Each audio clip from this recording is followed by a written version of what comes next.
In this video, you're gonna learn Zord in 5 minutes and how it complements TypeScript very well. Now, Zord has been truly a game changer for me and I just cannot build my forms without it. So let's quickly dive in. Zord is a TypeScript first schema validation and declaration library. What TypeScript can do on a type level, Zord can do it not just at type level but also at runtime level. Now, Zord has zero dependencies, is quite tiny. It uses immutability, so it always returns a new instance versus mutating the existing data. Zord uses schema that you need to define to specify the data that you're expecting. Now, on top is the data that we want to validate, which is shape, side, and colors. Now, you can imagine that whenever you're submitting a form, is where a user would input shape, side, and colors. And towards the bottom is the schema. Now, Z refers to a Zord import, and this is how you define a Zord schema. You are saying that you want the shape to be a primitive type of string with minimum 1 character and maximum 4. You want the side to be a number. You want colors to be an array of enums, which would be black, blue, and white. And we also are defining the schema to be strict, which means that if there are any unknown keys in the input, then Zord will throw an error. Now, if we click on validate, you can already see there are some validation errors here. Shape must contain at most 4 characters. Now, shape has square, which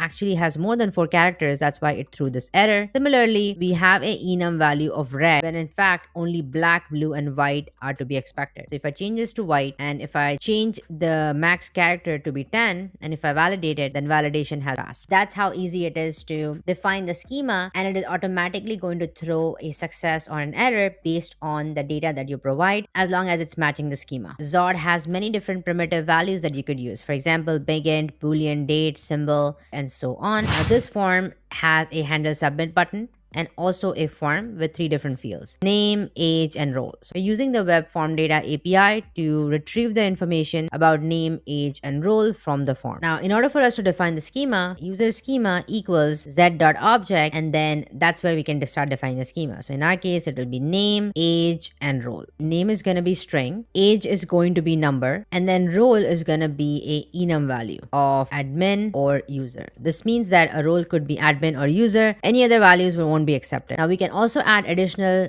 validations on name as well, which is if I say min 3, we can also add a error here in case this validation fails. Name needs to be at least 3 characters. Similarly, for number, it's gonna have 2 different types of error since this field is required. So if it's empty, we are going to say please enter your age, and we are also going to add a invalid type error. So for example, instead of a number, if someone enters a string, then we also need to handle that as well. Now, you can validate your fields simply against the schema by using a function from Zord called as safeparse. User schema safeparse. Safeparse will take in whatever fields you want to parse. So for example, in our case, it would be name, age, and role. Assign that to validated fields, and let's just console log validated fields to be either of these values. If we want the data, then it could be data, but it also will return an error or a success value as well. Any error that might occur, and let's flatten the errors as well. If there are any sort of nested objects, then it's going to flatten it and return it. So now if we hit submit, you can see we have form errors, which is 0, but then we also have a field errors object. It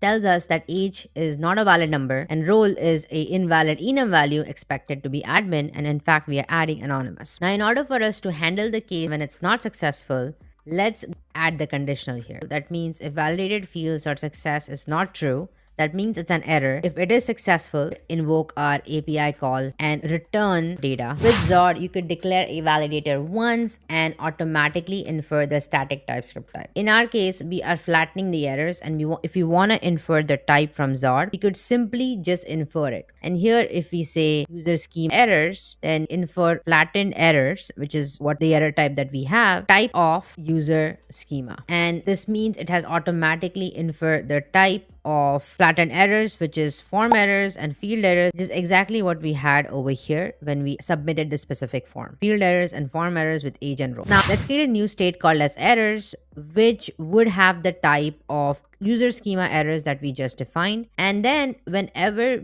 it's not successful, we could set the errors here by simply copying this value and adding it here. Then we can get the field errors from errors, that the state that we just set, and then accordingly display the values. So for instance, over here, we're going to have field errors.name and accessing the 0th element.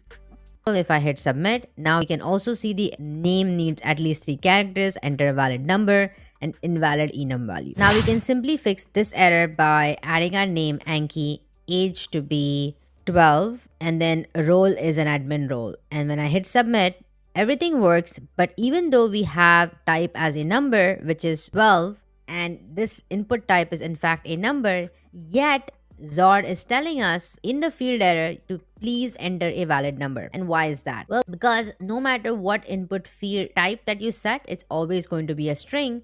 So we need to almost parse it and convert it. Now Zord makes it very simple by giving us a coerce option which will convert the string to a number. Now if we try the form again and select age as 13 and role as admin and hit submit, now the form has been successful. Now if you were to do the same what we did without Zord, then you would have to add bunch of if conditions where you're checking if the name is of a type string and checking if the length is greater than 3. Zord has a lot of different handy string specific validations that we could use to check if a string is an email, an emoji, convert from uppercase to lowercase, because user can enter whatever they like in the input field, but it's our job transform it and then accordingly send it to the API.